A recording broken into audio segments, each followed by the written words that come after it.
নিরাপদ দূরত্ব বজায় রাখুন। Uttara south. Doors will open on the left.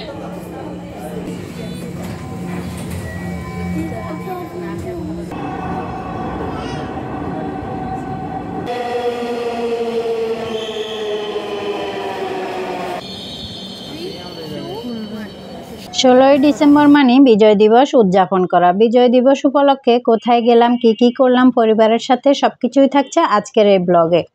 আসসালামু আলাইকুম everyone, welcome back to my new blog video. আশা করছি যে যেখানে আছেন অনেক বেশি ভালো আছেন, সুস্থ আছেন। আমরাও আলহামদুলিল্লাহ ভালো আছি। 16 তারিখে বিজয় দিবস উপলক্ষে আমরা চলে গিয়েছিলাম মেট্রো রেল ভ্রমণ করতে। তো আমাদের যদিও আগে থেকে প্ল্যান ছিল, আমার হাজব্যান্ড তারপর বাচ্চারা মানে আরও আগে থেকে বলতেছে যাবে যাবে। তো আমিও চিন্তা করতেছি একটু ফ্রি হয়ে নিই তারপরে যাব। তো আমরা 16 তারিখে একদম সকাল সকাল রওনা দিয়েছি একবারে 7টায়।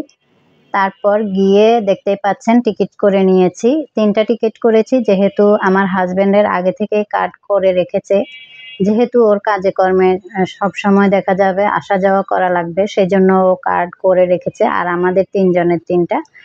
তো আমার বাচ্চারা তো মহা খুশি, মানে মেট্রো রেল ভ্রমণ করবে ফার্স্ট টাইম। যদিও এর আগে আমরা অনেকবার উঠেছি, থাইল্যান্ড, ইন্ডিয়া, দেশের বাইরে আর কি, বাংলাদেশে ফার্স্ট টাইম উঠবো।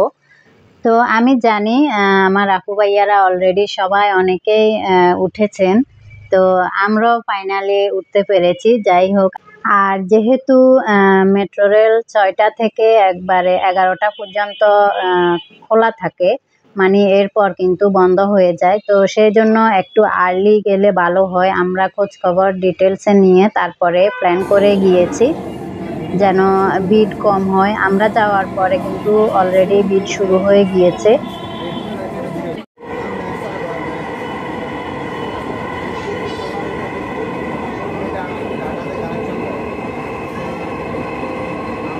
তো আমি মেট্রো রেলের ভিতর থেকে একটু শ্যুট করেছি, চেষ্টা করেছি আর কি, যদিও ভালোভাবে পারি নাই, মানে আমি উল্টা বসেছি। যাই হোক, যতটুকু পেরেছি আপনাদের জন্য একটু আমি ভিডিও করে রেখেছি, এটাই আর কি। আর আমরা একবারে উত্তরাতে লাস্ট স্টেশনে নেমেছি, নেমে ওইখানেও কিছু পিকচার ভিডিও করে তারপরে আমরা আবার ব্যাক করেছি।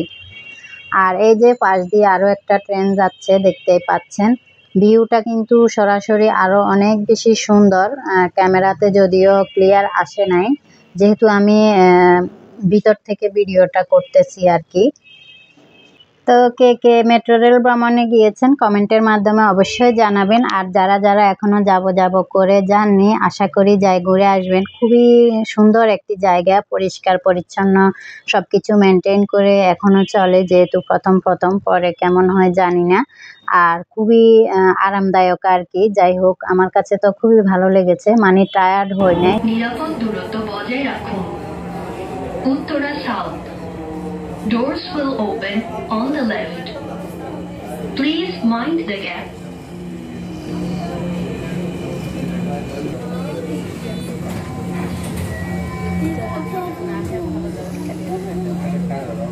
দয়া করে please stand clear of the doors. তো একটুও কিন্তু আমরা টায়ার্ড হই না, মানে বাচ্চারা অনেক বেশি এনজয় করছিল, আমরাও। তারপরে ওইখানে কিন্তু অনেক সুন্দর সুন্দর পিকচার উঠে, আমরা ভিডিও করেছি, ছবি তুলেছি, অনেক সুন্দর ভিউ আসে। মানে সব জায়গায় তো আসলে দেখা যায় যে ছবি সুন্দর হয় না, তো ওইখানে আমার কাছে খুবই ভালো লেগেছে। ট্রেনটির গন্তব্যস্থল। আর এই তো আমরা যখন পিকচার তুলতেছিলাম তখন দেখলাম যে খুব সুন্দর ক্লিয়ার আসতেছে এই জায়গাটাতে, তখন একটুখানি ভিডিও করে রেখেছিলাম, সেখান থেকে কিছুটা অংশ আপনাদের মাঝে শেয়ার করলাম।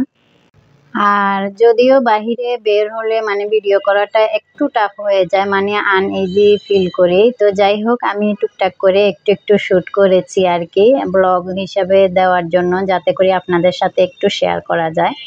তো আমরা এখন লিফটে উঠেছি, আমরা এখন ওইখান থেকে ব্যাক করব। আগেই টিকিট করে রেখেছি, আমরা যখন নেমেছিলাম উত্তরাতে তখনই টিকিট করে রেখেছি, যেন পরে ভিড় কম হয় সেই জন্য আর কি, বা লেট হতে পারে, সেজন্য আগে থেকে আমরা করে রেখেছিলাম। তো তো এখন হচ্ছে আমরা ট্রেনের জন্য ওয়েট করছিলাম কখন আসবে। তো কিছুক্ষণের মধ্যেই হচ্ছে চলে এসেছে। তো এখানেও একটু ভিডিও করে রেখেছি, আশা করছি আপনাদের কাছেও ভালো লাগবে। আমার কাছে তো ভীষণ ভালো লেগেছে, একবারে পরিষ্কার পরিচ্ছন্ন, বিশেষ করে আমার বাচ্চারা অনেক বেশি পছন্দ করেছে।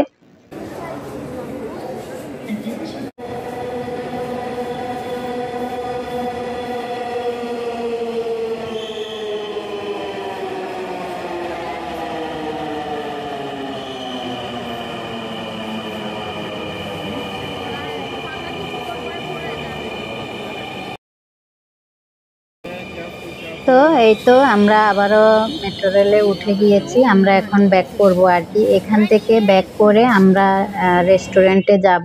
তো আমরা তো ঘোরাঘুরি করে মানে অলরেডি আমাদের ক্ষুধা লাগছে, যেহেতু আমরা বাসা থেকে আর্লি বের হয়েছি, তেমন কিছুই খাই নাই, হালকা পাতলা একটু খেয়ে বের হয়েছি। তো এখন আমরা একটা রেস্টুরেন্টে গিয়ে আগে হালকা কিছু নাস্তা খাবো। প্রায় 11টার মতো বাজে তখন। আর ওই দিনটা মানে সব রেস্টুরেন্ট মোটামুটি বন্ধ হয়েছিল।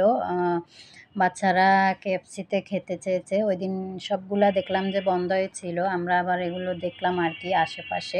তারপরে আমরা এই রেস্টুরেন্টে নাস্তা করে এখান থেকে আবার হচ্ছে ফটোশ্যুট করেছি ওই দিন, যেহেতু সবাই একসাথে ছিলাম ফ্যামিলির, সেই জন্য আর কি। আর ওই দিন স্টুডিও খোলা ছিল, বিশেষ করে আমরা যেখানে সব সময় আমাদের পিকচার তোলা হয় বিভিন্ন কাজের জন্য, তো সেখানেই তুলেছি। আর যেহেতু আমরা ফ্যামিলির সবাই একসাথে ছিলাম, সেই জন্য ওর আব্বু বলে চলো আজকে আমরা ছবি তুলে নিই। তো আমরা তুলেছি আর কি। তো ঘোরাঘুরি করে ছবি টবি তুলে ওইখান থেকে তারপরে আমরা খাবার দাবার নিয়ে বাসায় চলে এসেছি একবারে। তো আমি খাবারগুলো গরম করে বাচ্চাদেরকে খেতে দিব, তারপরে আমরা রেস্ট নিব আর কি। আর দুপুরে রান্নাবান্না করব না, আর আগেরও রান্নাবান্না কিছু রয়ে গিয়েছে। আর এখানে হচ্ছে মোরগ পোলাও নিয়েছি প্রিন্স হোটেলের, সাথে ছিল চিকেন, দেশি চিকেন আর ডিম। আর এখানে হচ্ছে বিফ তেহারি, এটা হচ্ছে ঢাকা হোটেলের, এটা খুবই মজার। যাই হোক, ওদিন যদিও একটু নরম হয়ে গিয়েছিল, তো বাচ্চারা যদিও এতটা খেতে পারে না, যা একটু খায় আর কি। আর ঢাকা হোটেলের তেহারি আমার বাচ্চারা অনেক বেশি পছন্দ করে, ওদের কাছে নাকি অনেক মজা লাগে খেতে, তো ওইটাই খাওয়া হয়। আর এখানে হচ্ছে ওই যে আমরা যখন বের হয়েছি কিছু টাকা তুলেছিল আমার হাজব্যান্ড, সেটারই অংশ আমি এখানে অ্যাড করে দিয়েছি। আর এই তো বাসায় আসার পরে রেস্ট নেওয়ার পরে আমি ক্যামেরাটা অন করেছি সন্ধ্যার দিকে। তো এখানে আমার হাজব্যান্ডের খুবই পছন্দের একটি খাবার, পেঁয়াজের কলি ডিম দিয়ে ভাজা, ও খুবই মজা করে খায়, এটা একাই খায়, আমরা যদিও খাই না। তো সাথে একটু টমেটো দিয়েছি আর একটা ডিম দিয়েছি। আমি এক আটি ভাজা করেছি, একবারে সবুজ সবুজ হয়েছে, দেখেন খুবই সুন্দর হয়েছে। আর দেখতে কিন্তু খুবই লোভনীয়, যদিও আমি খাই না, খুব সুন্দর করে ভাজা করি। তারপরে এই যে এখানে পরিবেশন করে দিলাম, খুবই সুন্দর হয়েছে কালারটা। তো আর ডিনারে আমরা হচ্ছে একটা ডিম ভাজা করে ভাত খেয়ে নিব।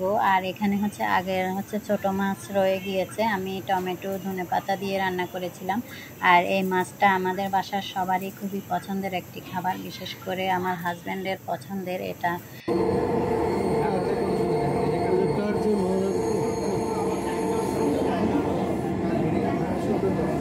তো আজকে তাহলে এখান থেকেই বিদায় নিয়ে নিচ্ছি। সবাই যে যেখানে থাকবেন অনেক বেশি ভালো থাকবেন, সুস্থ থাকবেন, নিরাপদে থাকবেন, সবার সুস্বাস্থ্য কামনা করে আজকে তাহলে এখান থেকেই বিদায় নিয়ে নিচ্ছি। সবাই অনেক বেশি ভালো থাকবেন। আল্লাহ হাফিজ।